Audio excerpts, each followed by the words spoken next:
morning, people. I hope you're doing well, my lovelies, because I've got something. Not a lot of something, mind you, but what's here? It may contain science. Approximately 250 grams of science. Or 9 ounces if you're YOLOing imperial units into your science. The Osiris Rex probe has delivered its payload to Utah after one of the longest commutes of all time. From Earth to the asteroid Bennu and back, a round trip of roughly 10 billion kilometers, or 621 billion miles if you're YOLOing imperial units into your space travel as well. This isn't the first time that a probe has collected materials from an asteroid. The Japan Aerospace Exploration Agency has recovered spaceborne asteroid material on 2 previous occasions. What's new is the quantity. The original 2005 Hayabusa spacecraft recovered just micrograms of material, while the 2018 Hayabusa 2 craft experienced multiple difficulties on its mission and only returned with about 5 grams of surface sampling material from an asteroid.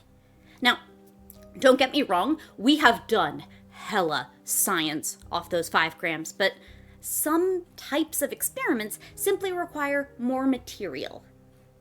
Which is why it's such a big deal that the Osiris Rex mission returns with literally 50 times the space rock Hayabusa 2 did, beating mission expectations for Osiris Rex by almost 500%. So, what exactly are we doing with this 250 grams of science? Well, for about 200 grams of it, absolutely nothing. NASA is giving a little bit to our international mission partners in Japan and Canada. The Japanese Space Agency gave us a precious few milligrams from their 5-gram sample back in 2020, so it's only fair we get them back from our 50 times larger stash.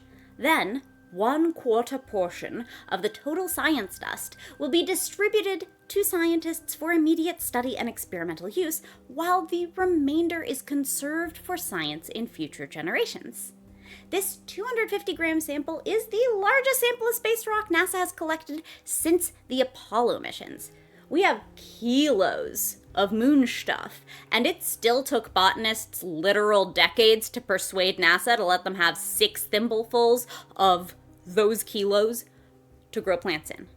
And that may have looked stingy, but if NASA hadn't waited, those botany studies would have been completely different. If we'd blown through all our moon dirt back when we first got it in the 70s, we could never have performed the genetic expression studies that botanists ran when they finally got to grow plants in moon dirt. So, for all I tease NASA, they were right to hoard their moon dirt then, and they're right to conserve our space rock again now. Just as 70s scientists couldn't possibly perform experiments that we now take for granted today, NASA today is saving most of our space rock for future experiments we can't even imagine now. But that 1/4 portion we're using now, I can't tell you how hard various scientists call dibs on that stuff. But what makes this rock different from all other rocks? Or, I should say, what makes Osiris's sample different from the meteors that hit Earth all the time? In a word, contamination. If biological life is a bunch of chemicals constantly interacting with one another and Earth is full of life, the moment that meteor hits, everyone in there all just chemically interacting with it in ways that make it impossible to be sure of the conditions that rock used to be in when it was up in space. Even if the rock doesn't land on Earth and get immediately bombarded by all of our biochemical nonsense, we have a history of low-key contaminating space stuff with our Earth stuff. It turns out that although space is definitely trying to kill us, humans, other forms of Earth life are really stubborn. Like surviving spacecraft cleaning rooms. Stubborn. Let me give you an example. After decontamination, but before launch, we actually swapped the Mars Curiosity rover for microbes. 377 strains across 65 different species of microbes. So then we subjected those microbes to desiccation, UV exposure, acids, bases, cold. Yeah, 11% of those strains survived more than one of those extreme conditions. We have no idea how many of these polyextremophiles successfully stowed away on Curiosity and made it all the way to Mars. We don't know.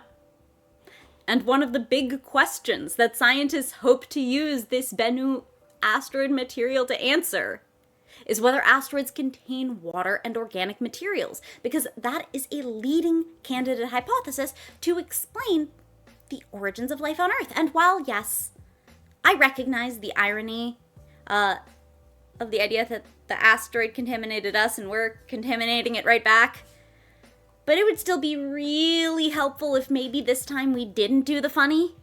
So, we could genuinely figure out whether spaceborne asteroids carry organic material without worrying we're just detecting the stuff we accidentally brought with us. And if I'm being gossipy, NASA has a history of not following robust decontamination protocols. For instance, those Curiosity microbes? Look, most of the rover went through the internationally agreed upon super duper decontamination procedures. Most of the rover, especially the actual sampling equipment itself. And close counts in horseshoes and hand grenades, so it should work for decontamination too, right? Indeed, the project's developers decided pretty late in the game that Curiosity's drill bits could probably go through without all those extra steps, and they didn't tell anyone or ask any permission to deviate from protocol, so yeah, that could well be the explanation for our Martian stowaways. And no, science cannot explain what the heck those project developers were thinking at the time. And you can tell that the Curiosity incident still really bothers NASA, because in the report on Osiris's contamination control strategy, they say, quote, "Most of all, the cleanliness of the Osiris Rex spacecraft was achieved through communication between scientists, engineers, managers, and technicians," which is passive-aggressive scientist speak for this project didn't go off half-baked without telling anyone they were breaking the rules. Nope, not us. But, okay, it's easy to say every space mission should totally decontaminate everything all the time. But it's a whole lot harder to actually verify that you've totally decontaminated everything. First, what's your standard of precision? And remember, you're measuring in nanograms per centimeter squared here. Now, what substance are you trying to keep out? Do you actually have equipment that can measure the thing you're looking at the level of precision you want to look at? And ultimately, is it feasible to maintain that standard in practice, or will the perfect become the enemy of the good, and you avoid all contamination because you can't properly assemble and launch the dang thing in the first place? In practice, different parts of the craft are subject to different decontamination standards. And for the Osiris Rex mission, which needs to bring back pristine asteroid material, the strictest standards are applied to the sampling equipment and to any part of the craft that might ultimately continually interact with the sampled material, like the storage system, with those parts of the craft verified to have no more than 180 nanograms of amino acids per square centimeter.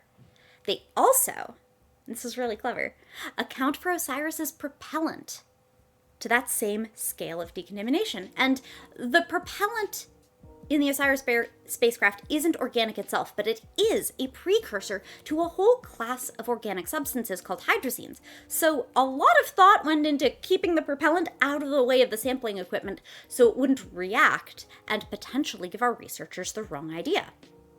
But a lot of work also went into characterizing and estimating the quantity of potential sources of contamination that might still happen anyway, because when our 250 grams of science hits the lab to answer big, fundamental questions about the origins of life on Earth, those researchers need to be able to figure out how likely it is that any of the organic material they find is actually for really real from the asteroid itself, versus how much is Earth life finding a way.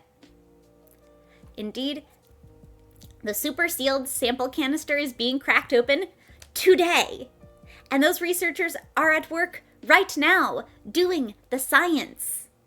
The Osiris Rex mission's success gave them the best possible chance to accurately analyze the composition of asteroids like Bennu, to learn about our earliest history as biological organisms, to figure out how to best defend ourselves as asteroids start making moves on our home planet, and even to make artificial asteroid-like regolith to give to other scientists who didn't get a piece of the 1/4 portion.